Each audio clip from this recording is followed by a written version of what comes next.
All right. Last week we started looking at introduction to algorithm.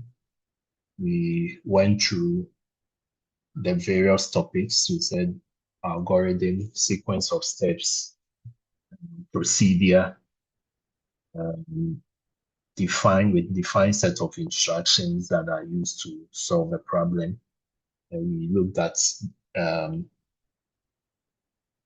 why we need to study algorithms. Okay, and in fact, as computer science students, it's one of the mandatory courses you need to do at every level of computer science. Algorithms is very, very key. Okay, so um, why do we need to analyze algorithm? Okay, because there are so many ways in which a program can be written or a problem can be solved. However, we need to know which of them is efficient in terms of time, in terms of space, in terms of even power lately, power efficient, in terms of network efficiency. Okay, now those things are coming into play. Okay, but in this course, especially, our focus is going to be on the time efficiency or complexity, and also the space complexity. All right, so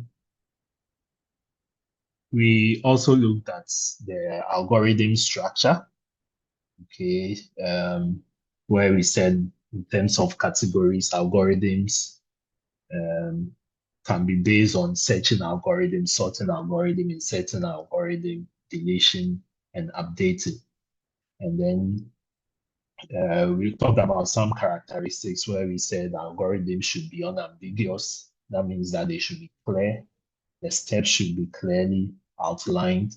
Algorithms can have zero or more um, inputs, well-defined inputs. Algorithms, we also said, can have one or more outputs. And we also said algorithms should be finite. It should be finite. That means the steps should terminate, or algorithms must terminate after a finite number of steps. And then we also said it should be feasible. Um, there should be resources available, especially inputs. And then also algorithms are independent of programming language. Then we talked about how to write an algorithm, um, looking at the three main approach, the sequential approach, using of the conditions, and then using of the loops. Okay, today we'll talk about another approach, which is recursive functions. All right, then went ahead to talk about the running time of an algorithm. We said the running time is the process of determining how the processing time increasing or increases as the size or the problem size or the input size also increases.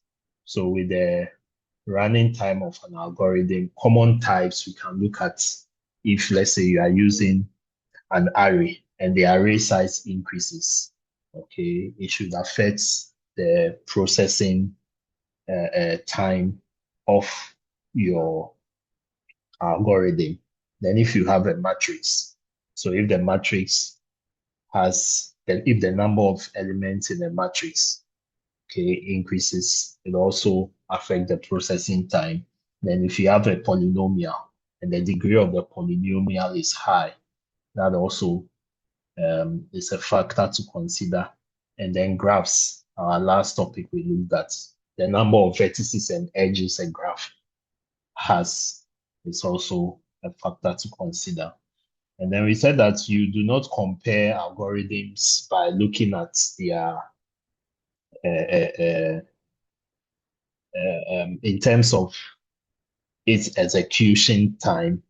It's not a good measure to look at a particular computer, a particular machine and use that to judge whether algorithm is efficient or not. Okay, and it's also not a good measure when you are looking at the number of codes the person has written, the lines of codes or instructions. Okay, so the ideal way is to look at it based on its complexity. Okay, in terms of the um, the running time that is taken for that algorithm to be able to process its inputs. And then we talked about the growth rate. We said the growth rate is the rate at which the running time increases as a function of input. And so if you remember the example from last week where I talked about if you are buying a bicycle and you are buying a car, the price of the bicycle is really insignificant as compared to the price of a car. So we approximate it to the price of a car. Okay, so the high in terms of maybe a polynomial, the highest degree, okay, represents the growth rate of that expression or that problem. Then we talked about some common growth rates. We mentioned them as the constant, okay, where you can have a growth rate which is constant, then a logarithmic growth rate. You have a linear growth rate, then linear, log, quadratic, exponential, factorial, and so on. Okay, so the order in which from the image we have here, from the image here, is showing the decreasing order of growth rates. That means that if you have a growth rate of 1, okay, which is constant, it means it's good. But if you have a growth rate which is going to exponential and factorial, then it means the performance of that algorithm is not really the best. Okay, even though there are some problems which will end up giving you that particular growth rate. Then we came to analysis or types of analysis that we can do.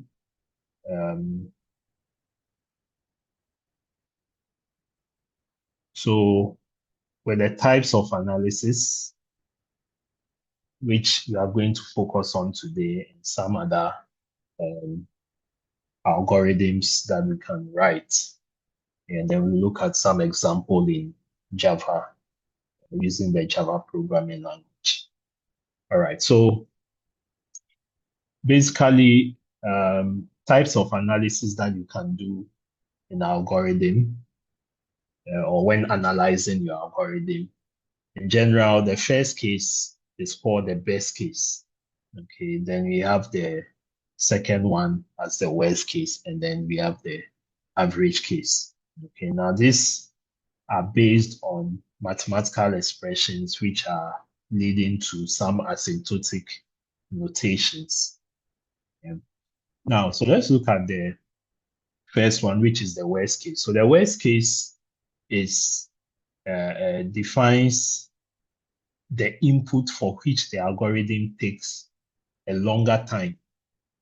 Okay, so based on the algorithm taking a longer time. So the input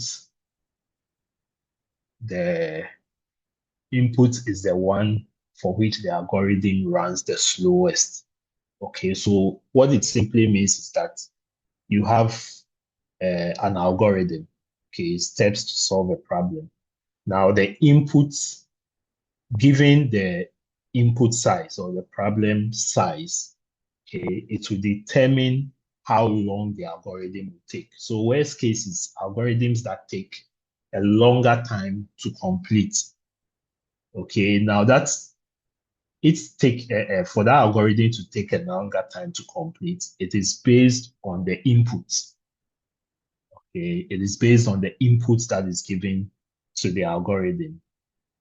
For instance, if you are we have a class of, let's say, 20 students, okay, and we want to count the number of students in the class. The worst case algorithm will be, or the worst case analysis will be that if every student in the class happens to be present, then we have to count all the 20 students. That's the worst case. Okay, so it's going to take a longer time because we are counting all the students. Okay, and in that sense, it's going to be the slowest time to complete. Then we have the best case, which defines the input for which an algorithm takes the least time.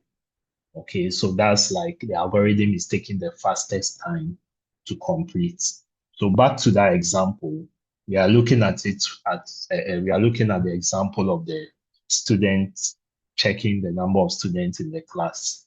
Okay, so if, for instance, we have only one or two students in the class, then it's going to be fast if you want to count the number of students. So you are looking at just the first two students, or you just count 1, 2, and it's done. Okay, so it's going to take the least time to complete, or the fastest time to complete such an algorithm. Okay, so that's to say that anytime you have an algorithm, you look at the best case analysis and then the worst case analysis. So the best case, you are looking at, okay, for given a smaller number of inputs, how long will it take to complete that algorithm? So let's say you have an array, okay, an array of size, let's say 5, or you have a matrix or a 2 by 2 matrix, okay, and you are running it in an algorithm, using that as an input in an algorithm. It will take the least time to complete, or the fastest time to complete that algorithm, because you are using a smaller size, or a smaller matrix, okay, or a smaller array size. However, if your array size increases to maybe 1,000, and or your matrix is, let's say, a 4 by 4 matrix, okay, using that as an input will take a longer time. Okay, will take a longer time to complete, thereby making the algorithm slow. So we compare algorithms based on the input size, that's the running time, okay, analysis we talk about. So given this input, how long will it take for the algorithm to complete? You give it a smaller input, you give it a larger input, and then see how best the algorithm will run. And then we analyze it and then say that, okay, at the best case, this algorithm is running at this time, or this is the time complexity of this algorithm at its worst case. At the best case, with the same algorithm, this is how it's going to perform. Okay. Then we also have the average case. So the average case basically is a form of a prediction where what you do is you run the algorithm, okay, multiple times, okay, and then you find the average. So maybe perform some number of trials, and then you find the average of that trials you've done, and that gives you the average case. Okay, so back to the example where you are counting the students in the class, and you count maybe on several occasions. Okay, maybe you come 3 times in a day to perform that count. Okay, for all the counts you do, you divide it by the number of trials, the number of times you did the count, which is 3, and that will give you the average case. So you know the number of students. Okay, so the average case can also be a situation where the number or the value is in between the best case and uh, the best case and the worst case. Yeah, sometimes an average case can even lead to a worst case, and an average case can also lead to a best case. Okay, depending on the problem at hand. All right. All right. So when we do next our next topic, searching and sorting algorithms. When we do that, we use some of this analysis to look at some examples in there. Okay, so this is just to introduce you to the concepts. Then we have asymptotic notation.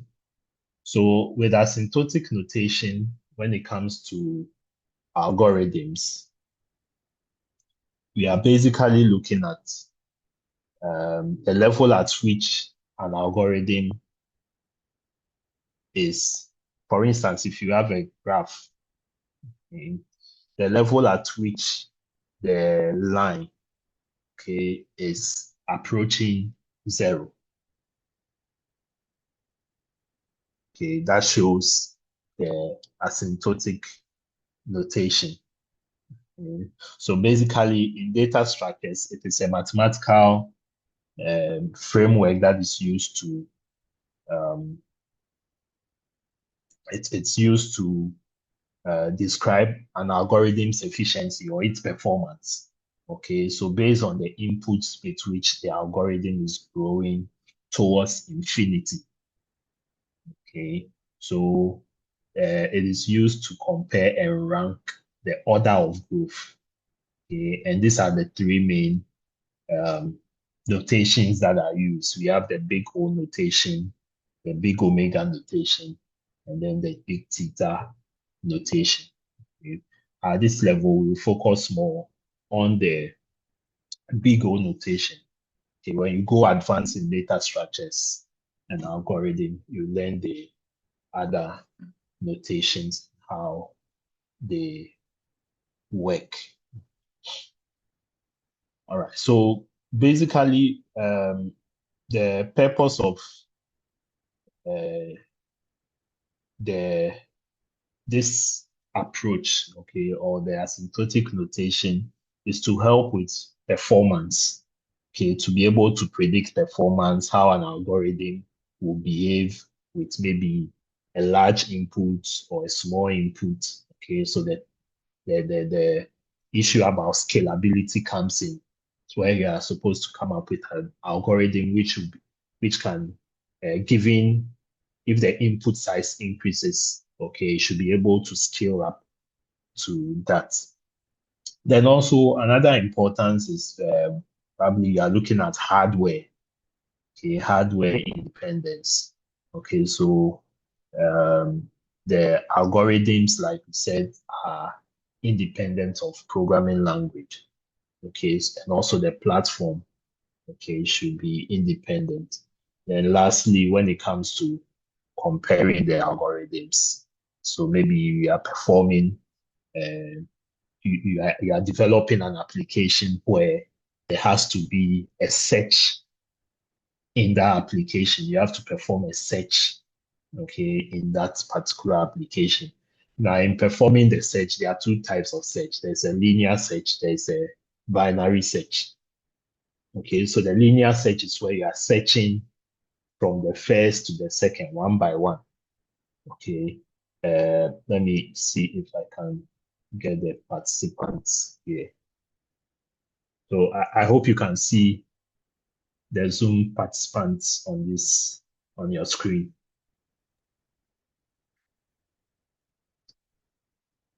Hello. No, No, sir. it's not showing. No. Okay, Is it? 41. Okay. All right. By the way, type your names and index number in the chat as a form of attendance. All right. So let's go on.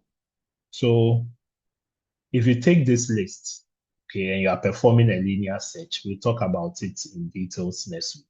you are performing a linear search. You are going to search from the first name, second name, one by one, and that's sequential order. Okay, all the way till you get to the last name, Umar Brahma. All right. Then the binary search is going to look at, okay, what's the total number of participants on this list? So binary search is going to do divide the list into two.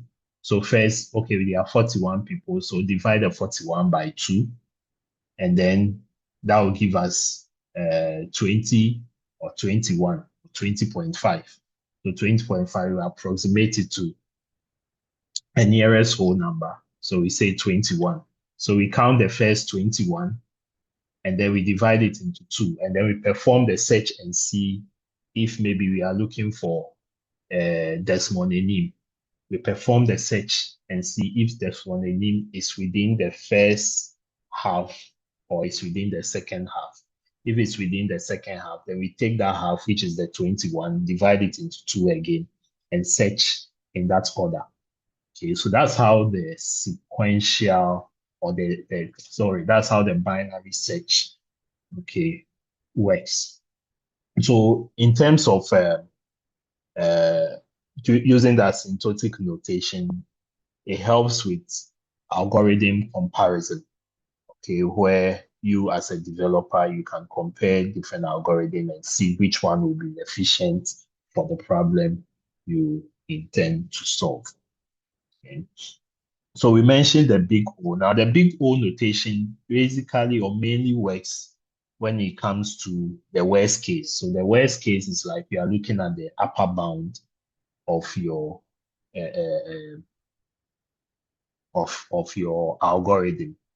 Okay, so for a worst case, like I said, it's looking at the maximum time it takes. Okay, then the big omega or the omega notation looks at the best case. So big O works more with the worst case, big omega with the best case, which is looking at when the algorithm takes the least time. Okay, and then the last one, that's the theta. The theta notation works with the average case, okay, or we call it the tight bound.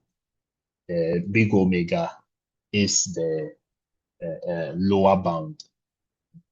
Then the theta is the time bound.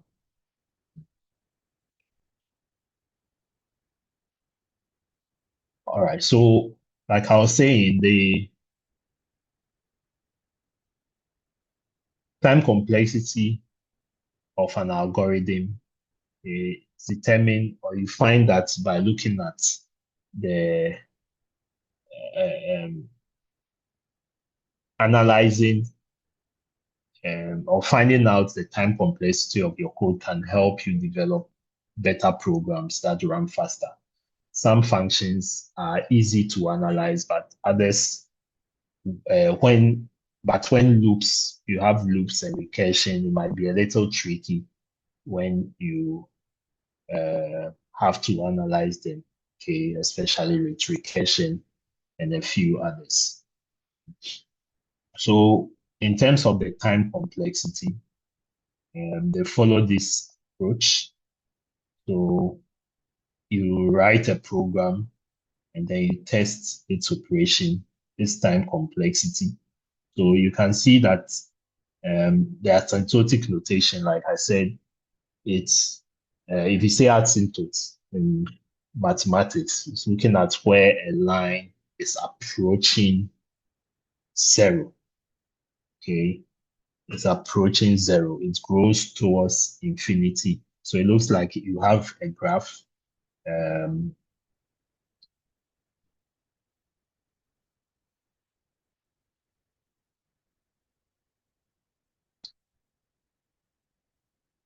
You have a graph, your x-axis, your y-axis, okay, and you have a line which is approaching 0.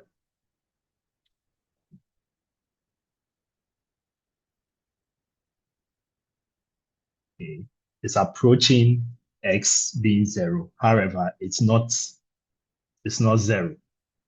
Okay, so it goes into infinity. Okay, so if you look at the various complexity, or yes, the various complexity, like we said, this is the constant. That's if you have a big O of 1, that's a worst case scenario, big O of 1.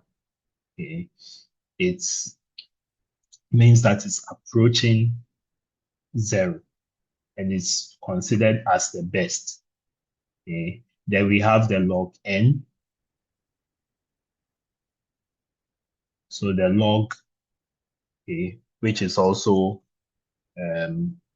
approaching. Okay, so in terms of comparison, if you have an algorithm, you have two algorithms which are solving the same problem, and one is giving you log n, okay, and the other is giving you a constant, then it means that the constant is much better, okay, in terms of the time complexity than the log. Okay. Then we have also here the linear, okay, which is also better. So the log n is also better than the linear. So that's when you have big O of n. Okay. Then you have, this is big O of log n. Then we have the linear logarithmic, which is this. We have the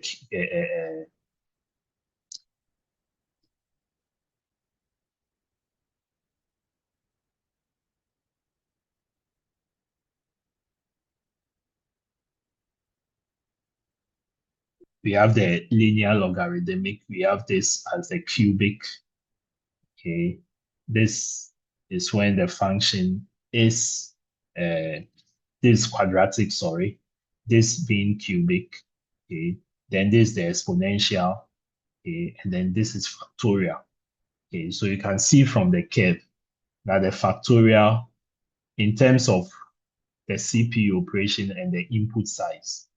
Okay, so the factorial, it's taking, so that's to say that the higher, okay, is taking more processing time, okay, giving more inputs. So it's going to take more processing time when the algorithm analysis is giving you a factorial time complexity. Okay, but if it's constant, okay, if it's constant, you see it's giving you a constant value. Now, that constant doesn't necessarily mean that it's better than the log n. Okay. Mainly, we'll look at some examples shortly, a code which can lead to a constant, a constant time complexity, and those that can lead to a linear time complexity. Okay. So basically, these are the time complexities. Okay, so when you analyze an algorithm and you get any of these values as a time complexity, you should be able to interpret the differences in the two algorithms and tell which one performs better than the other. Okay.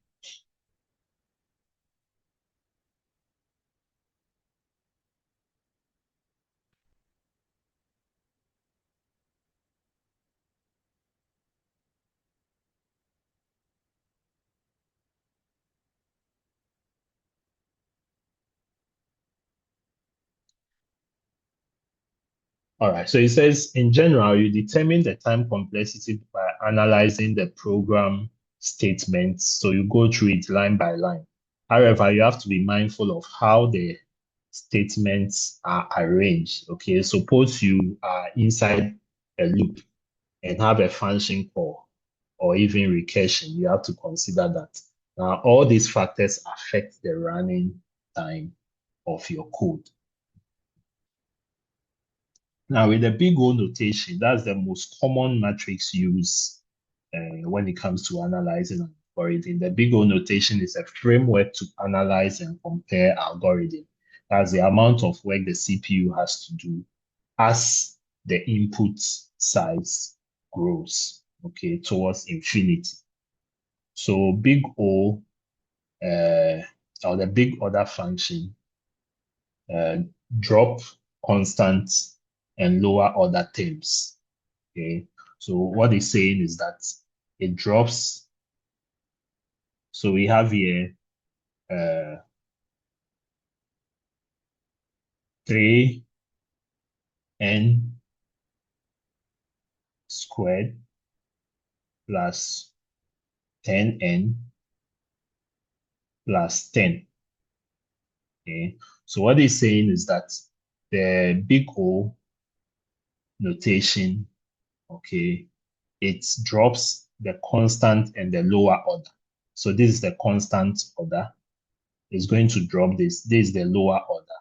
And then it takes the highest order, which is this one, okay, and drops the coefficient value here. So it takes the n raised to the power 2. So n raised to the power 2, okay, n carat 2, as you can see here, now becomes the the time complexity of that algorithm. Okay, so the big no notation cares about the worst case scenario, like I said. Okay, that's when there's you want to sort an element. Okay, so a typo there, sort an element in an array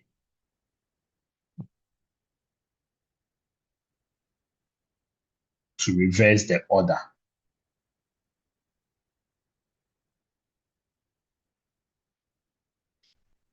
Okay, sort an element in an array to reverse the order from the sorting algorithm.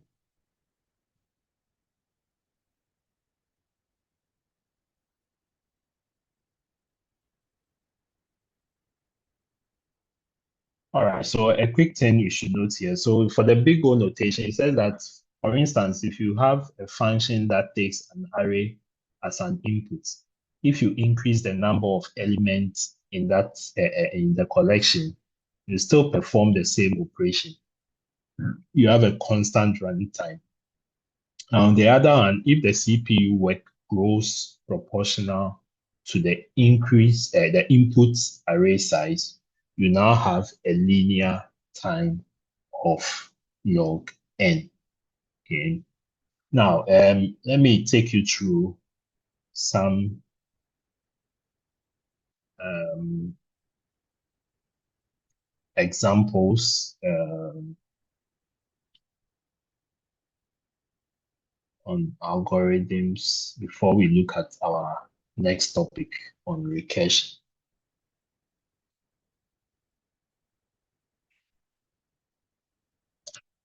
So we'll do some simple computation given some lines of code and see how we can tell the time complexity of those uh, of those codes or algorithms. Just a moment.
All right, so stick.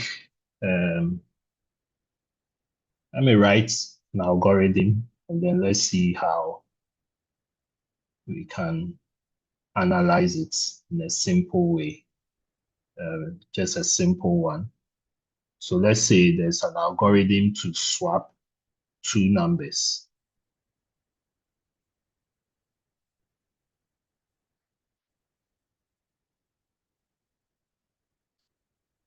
Okay, so swap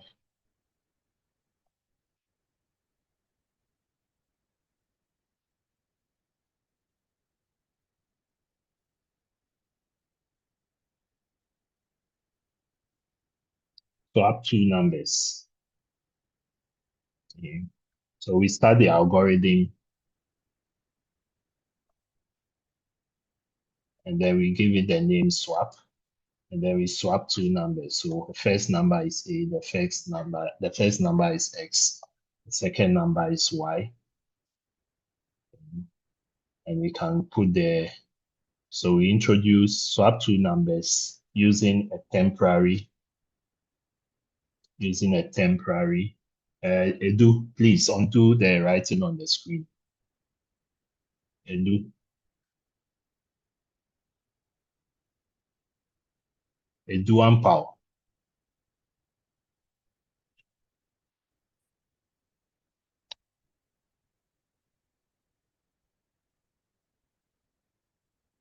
Yes. Yes, undo the writing on the screen.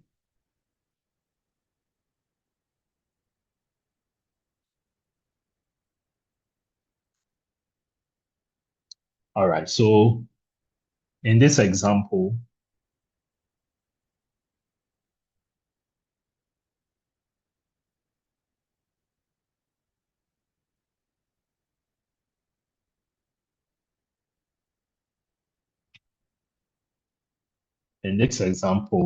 we are swapping two numbers, okay, but we are using a temporary variable, okay, which is a temporary location. So we say temp equals to X, we're using X here. So a temporary variable, temp equals X. Then we say X equals Y, X equals Y. And then now we will say Y equals temp. Okay. So we are trying to swap two people. Okay, so for instance, let me just explain, let me use this. So we are trying to swap two people. Let's say Dennis and Edward. Okay. We want to swap both of them. So Dennis is X and Edward is Y. Okay. So in order to perform this swap, so let's say David and Dennis, okay, we need to introduce a temporary location. And that temporary location, this is David and this is Dennis. So you want to swap them. So what we are doing now is that we introduce a temporary location. Okay, so the temporary location can be a vacant space, a vacant seat. And then we will first push David into this temporary location. Okay, so David will now be here. That's X. Now, if David is here, then David's location or David's variable here becomes vacant. Okay, becomes vacant. Now, if it's vacant, then we now push Dennis to David's position. Okay, so that will now be x, which is where David used to, is now equal to y. Okay, and then finally, we push David, which is supposed to be in that temporary location. We push David now to y, to Dennis' location. Okay, so y will now be equal to temp. Okay, so that is what this program we've written here simply is supposed to do. We are swapping two numbers, giving it a temporary location. All right. So with this algorithm, this is typically a sequential algorithm. Okay. So ideally, someone can write this algorithm instead of introducing these curly brackets here. Okay. Instead of using the curly brackets here, which shows the start or beginning or the start of the algorithm, and this shows the end. Okay, so the person can change it to maybe start or begin and then end. Okay, and these are the set of instructions to solve the problem. All right, so for this algorithm, we are looking at the complexity. Okay, now for each of this line of code, okay, is going to run one time.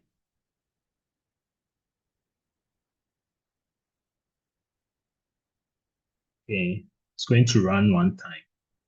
This is also going to run one time. Now take note, this program here is sequential.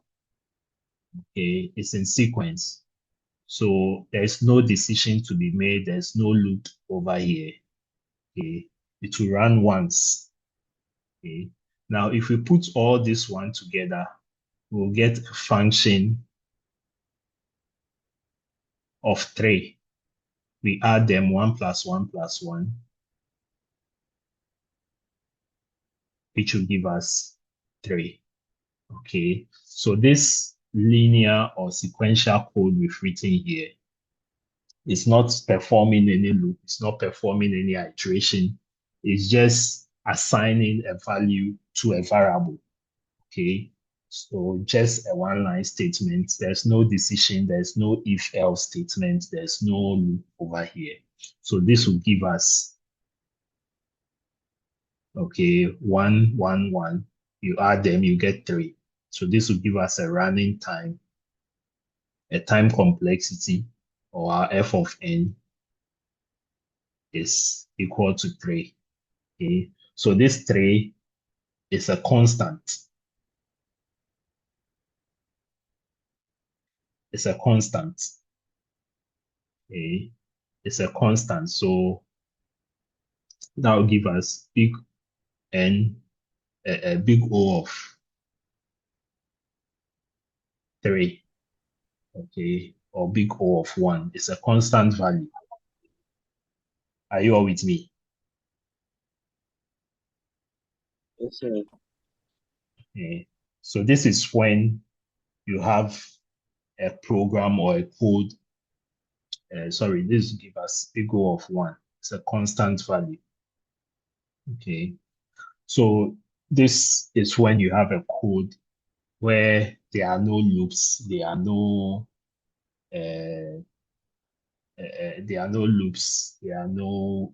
recursion or if-else statements in there. Okay. And let's look at another example.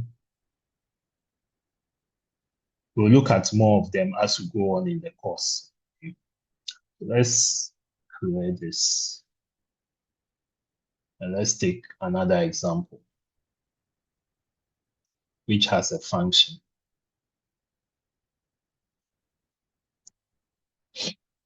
So let's say a problem to print n numbers using a for loop. Using a for loop. So for loop, we say for I equals 0, I less than or equal to n, then I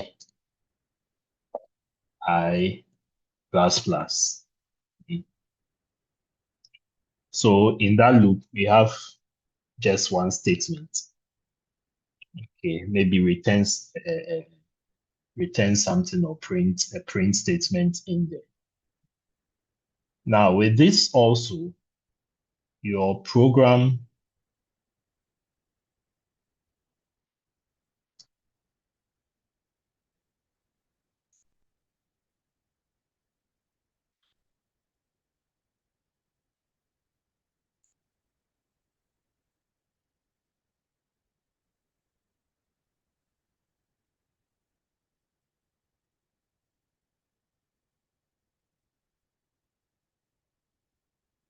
with this also, if you look at the loop carefully, you realize that we are starting from 0, right? So the loop I is starting from 0. And when will I end? Who can tell me?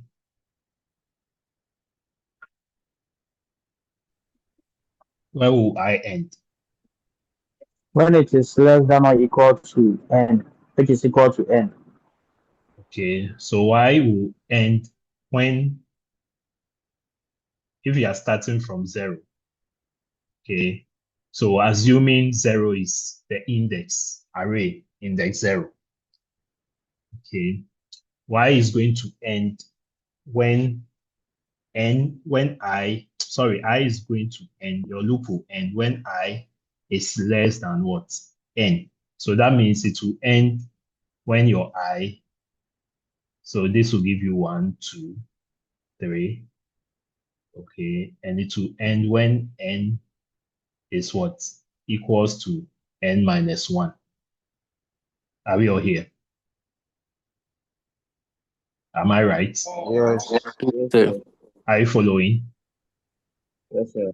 It Yes, will, sir. if you rather have I is less than or equal to N, that means that we end at N.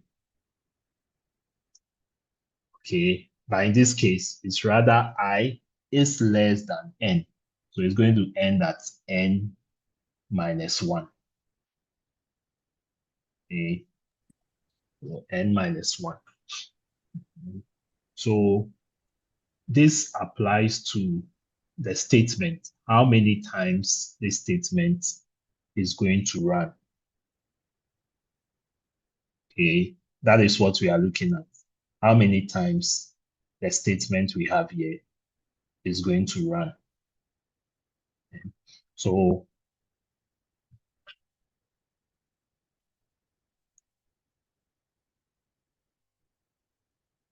basically, this will run n times, okay, based on the value of n here.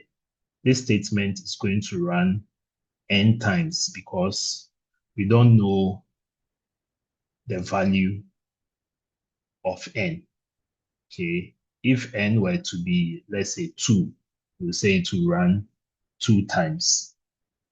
Okay, but this will run n times if we are starting from 0. Okay, it will run n times. Now, this n we have here is a linear value. It's no longer a constant value. Okay, so depending on the input, this will give us a function of big O of n. Okay, so this is going to give us a linear running time. Okay, or a linear time complexity. Okay. Then what if we do a couple of changes to this code? So we start from, let's say 1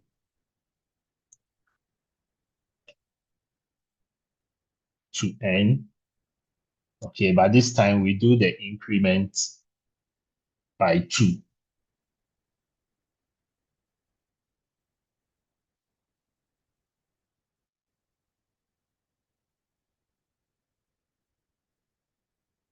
Okay, let's use this example. Let's do a nested loop. So 0 to n less than n, then we do plus plus. Okay, so we do another loop inside this loop. So we have another for loop. Now we'll call this the J loop.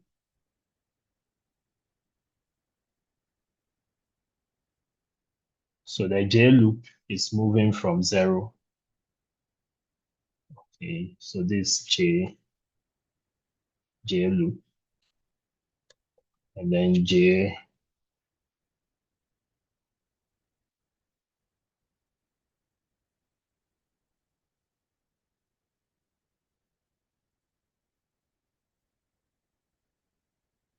moving from 0 to n.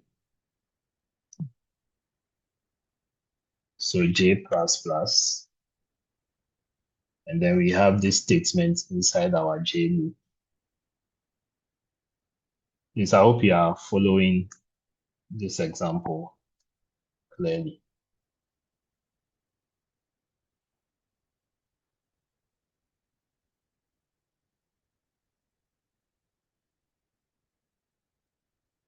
I hope you are all with me.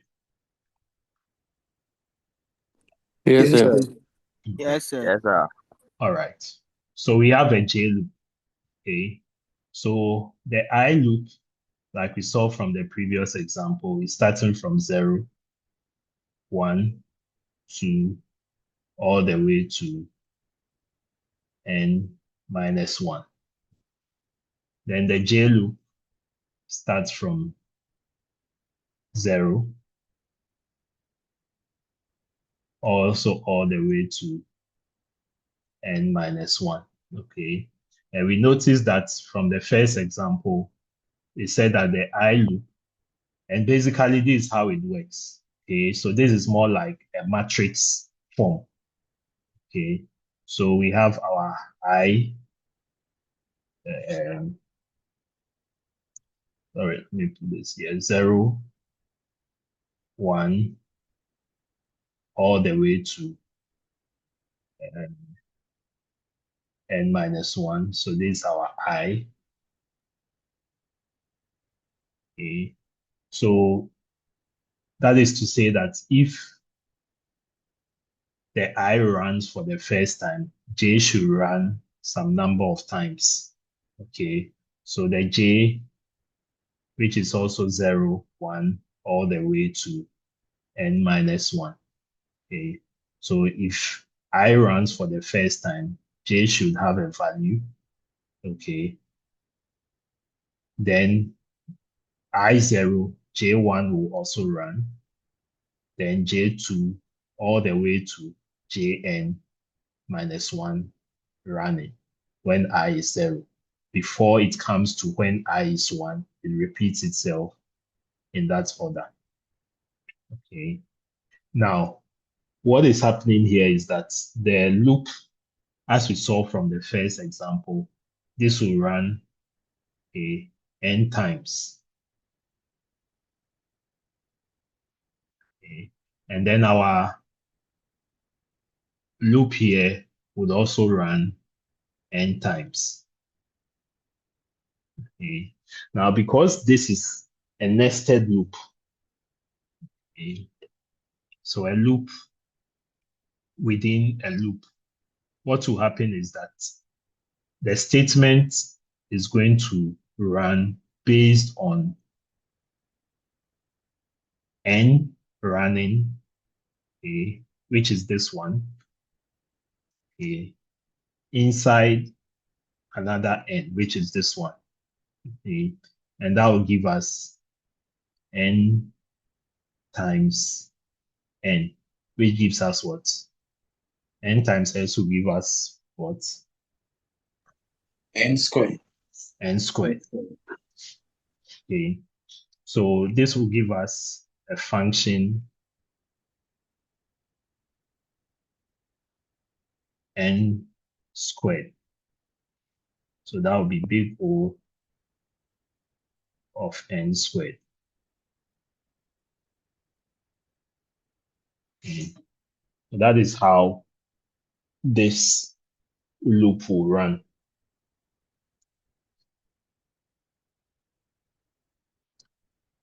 Are we all here? Yes, sir. Okay.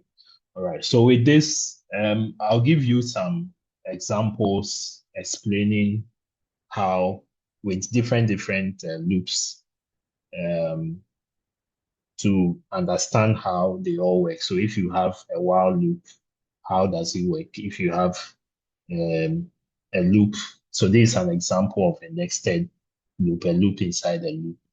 Okay, and other scenarios, how you can compute their time complexity. Okay. All right, so let's go on.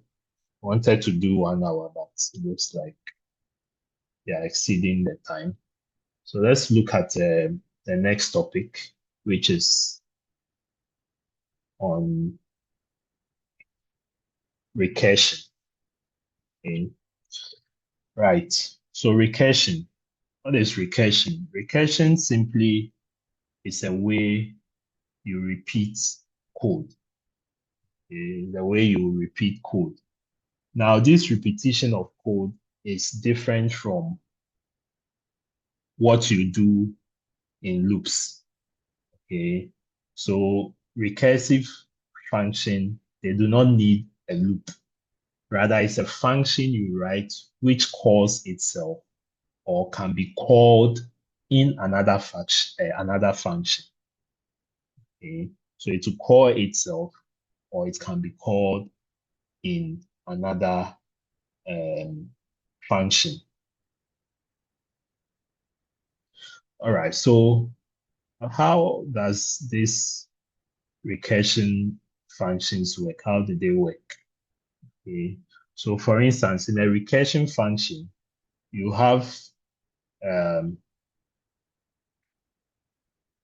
a recursion function, you have, it says here, a function alpha or A either calls itself directly or calls a function beta that in turn calls the original function A. Okay, so the function A is a recursive function. So it's either calling itself or it calls a function beta that in turn calls the original function A. Okay. So with what we are saying, how can we what's how can we implement or where do we implement or how do we see a recursive function implemented? Okay, so I want us to look at an example in IntelliJ, okay, and see a Java example and see how this recursion actually can be implemented.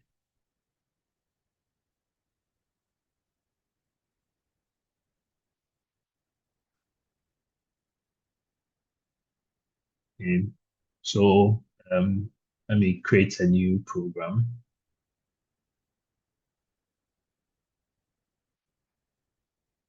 A new project with the name recursion.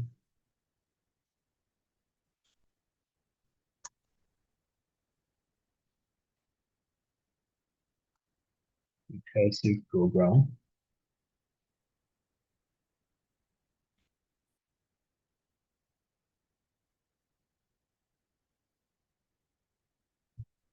I believe you were all taught Java, so whatever I'm doing here shouldn't be strange to you. It's just to explain some of these concepts. As we go ahead, there are things that we'll use codes, okay, to explain them. So let me just create a class. So let's say class name is recursion. Recursion.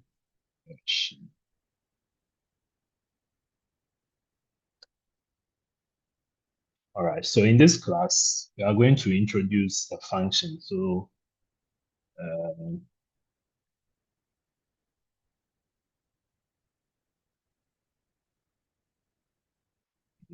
now you know that for every class, there is a main function. Okay, so that's a public static void main, which is the main function.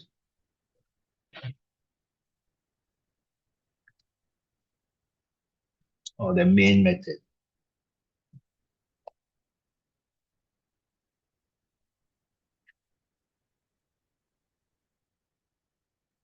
So we create a function. So we call it a void function. If we say a function is void, what does it mean? Anyone?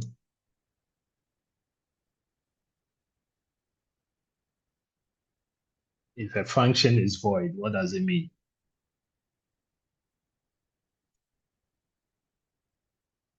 Hey, my people, let me look through and call some names. If a function is void, what does it mean? That it doesn't return any output. Thank you. It doesn't have a return value. All right, so a function A taking a parameter or an argument A, and that function we say that if A equals 0, we should return 0.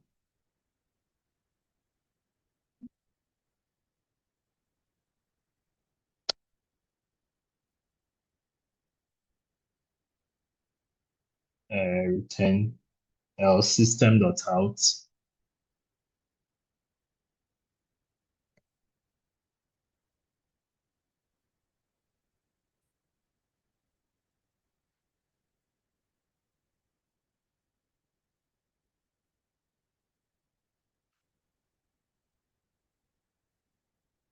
we should print the value of A.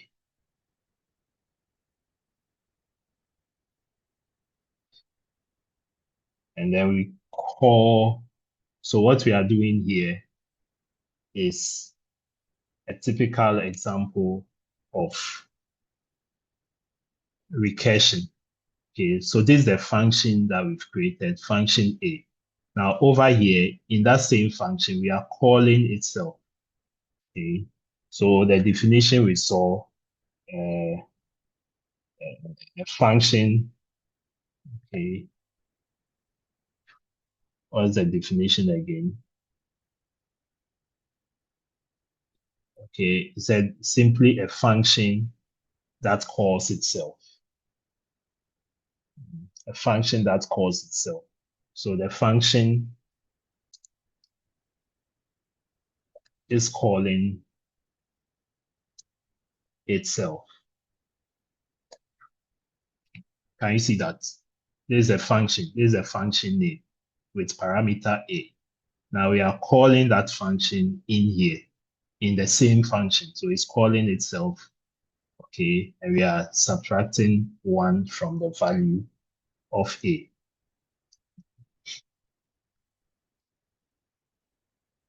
Now, inside our main function, that's where we perform the function call itself. So we say int, so let's say int A is equal to, or let me use a different variable, int X is equal to, let's say 4. And then now we call the function and we say X.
So we call that function. Okay. So A, so this is a parameter that we are giving the function. So we give it a parameter A. Okay. So when we run this recursive function,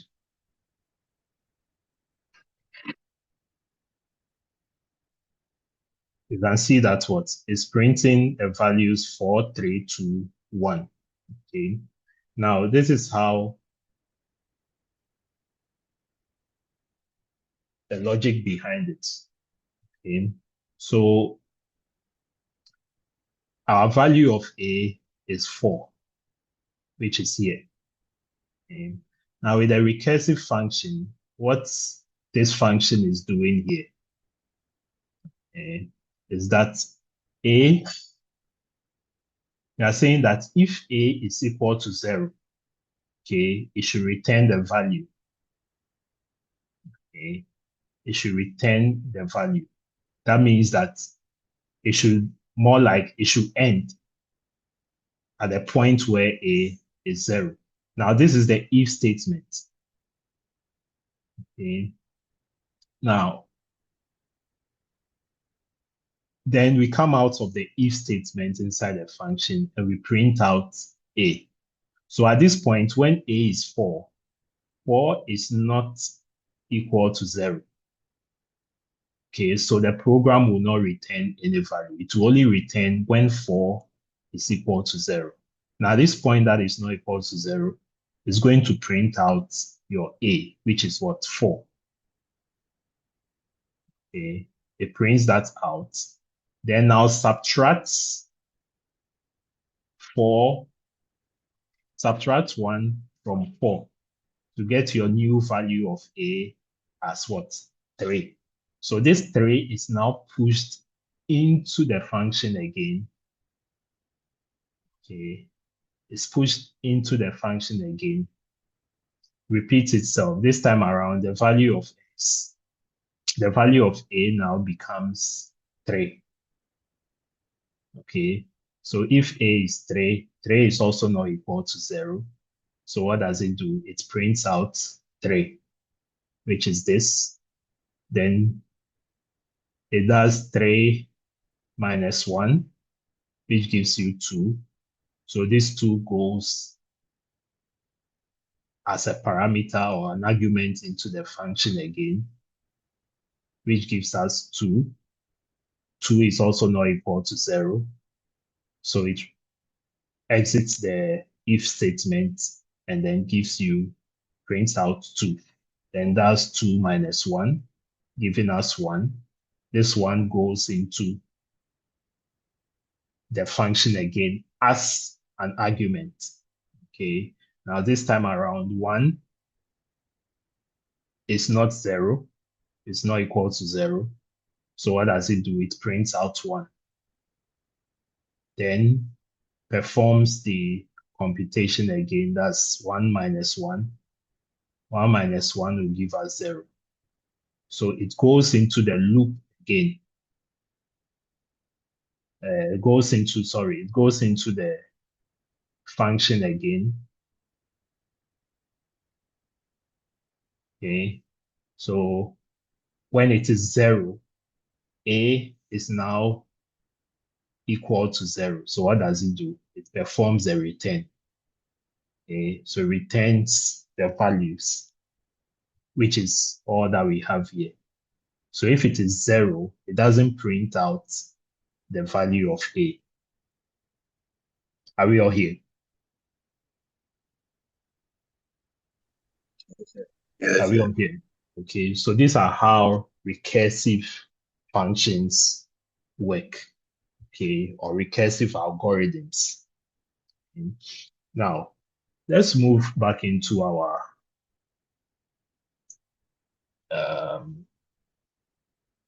slides.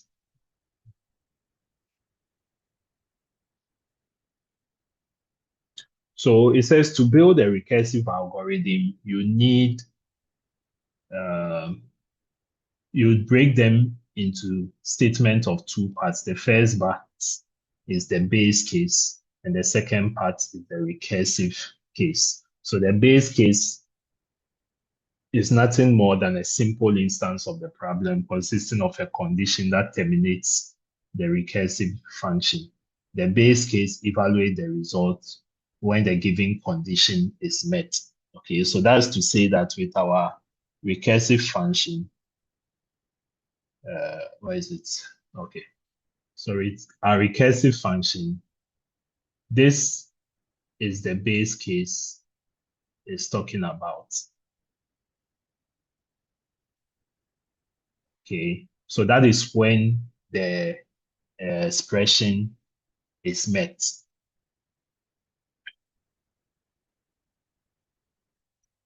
Okay, so that is when the base case evaluates the result when a given condition is met.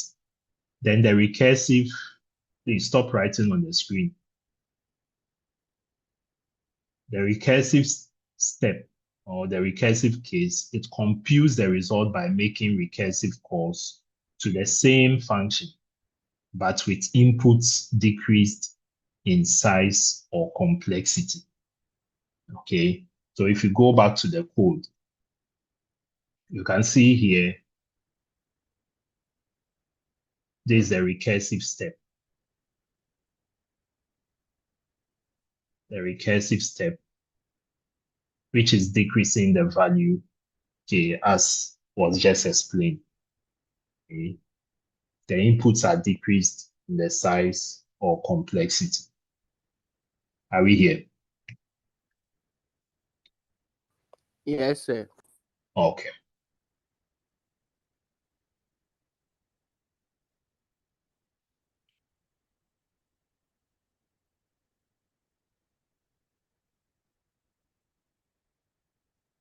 All right. So the example we just saw is to print out the sum of natural numbers using recursion. So the statement clarifies that you need to formulate a function that will calculate the summation of all the natural numbers. Mathematically, you can represent it as this form. So 1 plus 2 plus 3, okay, all the way to n, and it will follow this equation. So f of n is equal to summation, okay, of k, okay, starting from 1 all the way to n. Okay. All right, so there's a code here. When I share the slides with you, you can try it out. So it has to do with factorial. Okay, so factorial, you know how factorial is implemented. So if we say n factorial, let's say your n is 4 factorial. That means you are doing 4 times 3 times 2 times 1. Okay, so with the example we just saw, you can use that same concept to implement it. So the concept that writing the code to implement factorial simply means that you need to use the recursive algorithm approach. Okay, so if you look over here, we have our class main, the main method, which is the factorial, taking the value n. Then the base case is the factorial of 0, or the factorial of 0 is 1. Okay, so that means that if n is equal to 0, then it should return 1.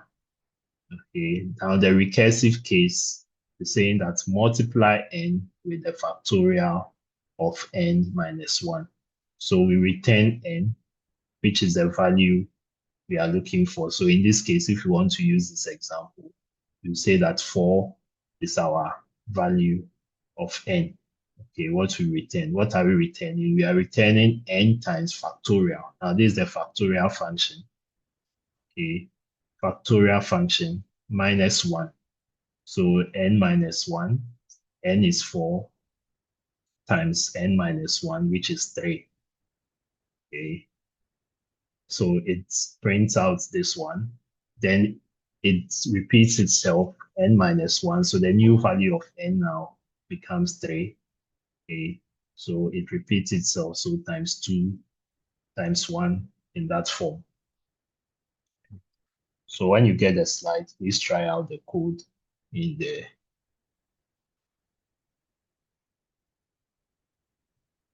So this is a continuation of the code.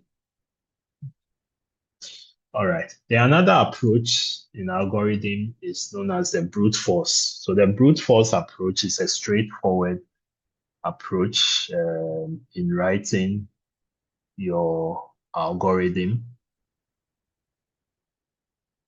We call it the brute force method when writing an algorithm. So the brute force approach simply is an approach to solving a problem where it's usually directly based on the problem statement and definition of the concept. So this strategy explores every option until the problem's answer is discovered. It will explore every option until the problem's answer is discovered.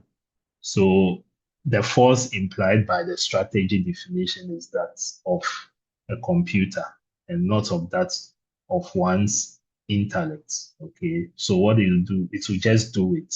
So just do it. What will be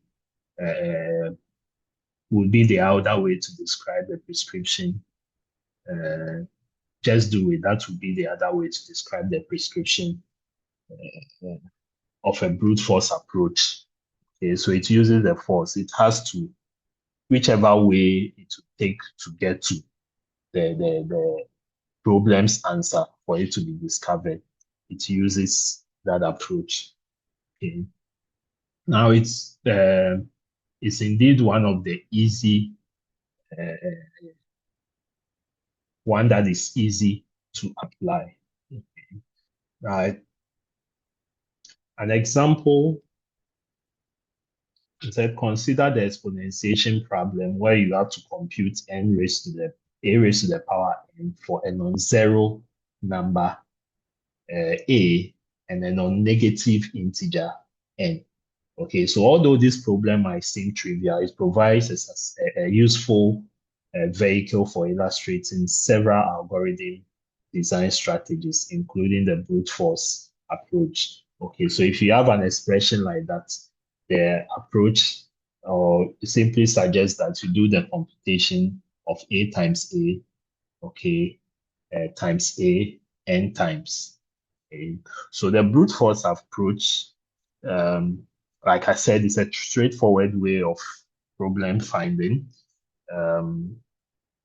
One of the advantage of it is that it's guarantees a correct solution. Okay, it's a guaranteed way to find the correct solution to a problem, and it's also ideal method for solving small and simple problems. So the brute force is mainly for small and simple problem. Okay, it's known for its simplicity. Okay, but when it's compared to complex situations, it doesn't really perform best. So we can tell from this example here, a raised to the power n. Okay. Now, one disadvantage is that with the brute force approach, it's very slow. It's slow. Okay, and it's sometimes inefficient, especially when you are dealing with real world problems. Okay, we are dealing with real world problems. Sometimes it's not efficient. Then we also have the exhaustive approach, exhaustive search. Okay. So the exhaustive search basically is a brute force approach to combinatorial problems. Okay, so it suggests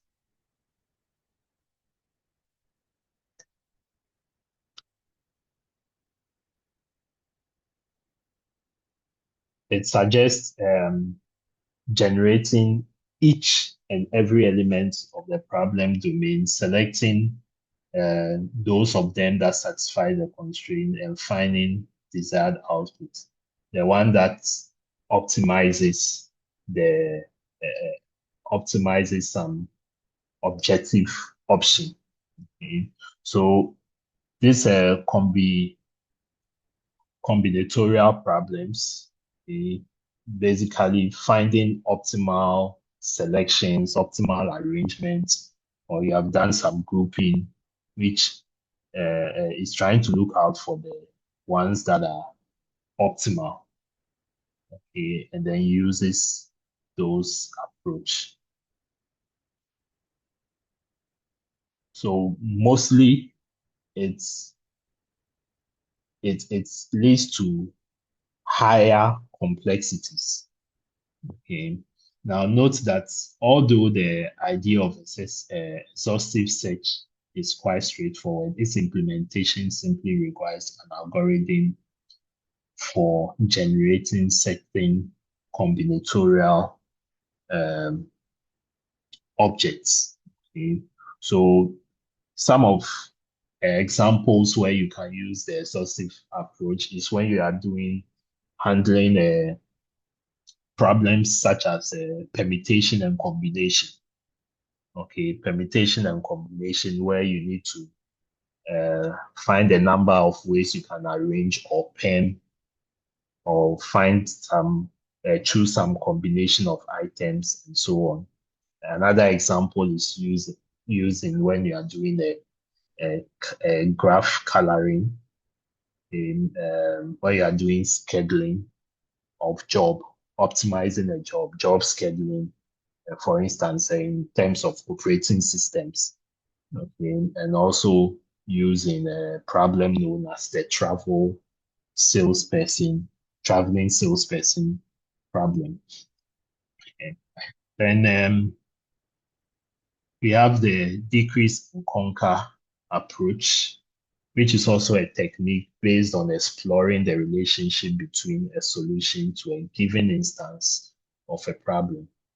So of a problem and a solution to its smaller instance. Okay. So it says here that once a relationship is established, it can be exploited either the top-down or the bottom-up approach. There are three major variations. There's a decrease by a constant factor, and variable size decrease. Now, in the decrease and conquer approach, in the decrease by constant variation, the size of an instance is decreased by the same constant on each iteration of the algorithm.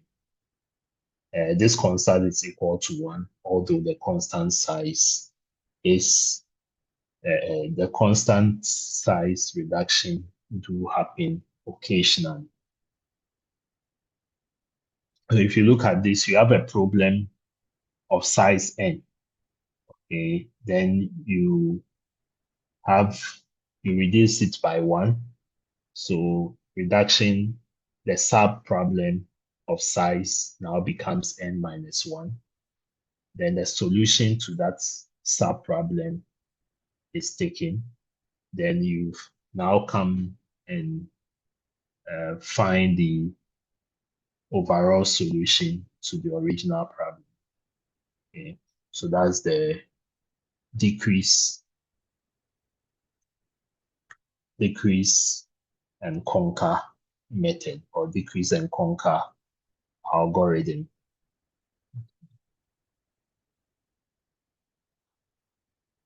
So you reduce the problem instance in a single or small instance. So for instance, by 1, and then you solve it either recursively or iteratively, okay, by doing the conquer, and then you extend it to the actual problem to get the solution to the problem.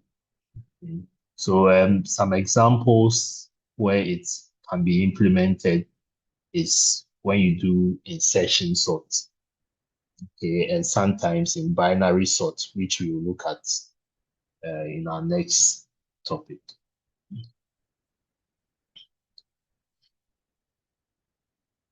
Then we have the divide and conquer approach. So divide and conquer approach is also another concept where a problem is divided into smaller problems. Okay, and then each problem is solved independently. And after solving the small problem independently, the solutions are combined together to find a solution to the original problem. Okay. Now the divide and conquer approach, basically something like this. You have a problem, you divide the problem into sub-problems, solve them that's the conquer. And after solving them, you merge them all to get the final solution to the original problem. Okay, so some of the examples that we use the divide and conquer for: Max mini problem, merge sort, quick sort, binary search algorithm, Stranson matrix multiplication, and Karat toolbar algorithm. Okay, so going forward, you'll be looking at some of these algorithms, analyze them. You start with the search binary, and then the searching and sorting algorithm. From next week, we look at them, what they do, what are some of the sorting algorithms. There are a whole lot of them. We'll touch a couple of them, and then we'll look at other algorithms, dynamic programming, greedy algorithms, and then we'll end with the back to graph to look at some algorithms inside graphs. Okay. All right. Any question? Any question? Yes, what's the difference between the decrease and conquer and the divide and conquer? So with a decrease and conquer, let me go back to the image. Okay. So you take one sub problem, okay, and then you divide it, either maybe based on the divide by a constant, which is -1, and then solve it. Okay, so just one side. Whereas the divide and conquer, you are dividing the problem into multiple sub problems. Okay, and you are solving them independently. So the decrease and conquer, maybe you have A, B, C, D. Okay, the original problem, you are taking only the A part, and then you are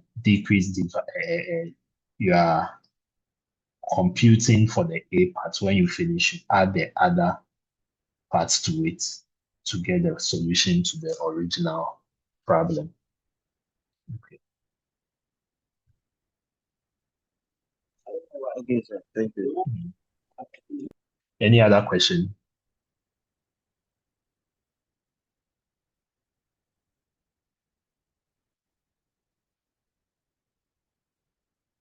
Any other question?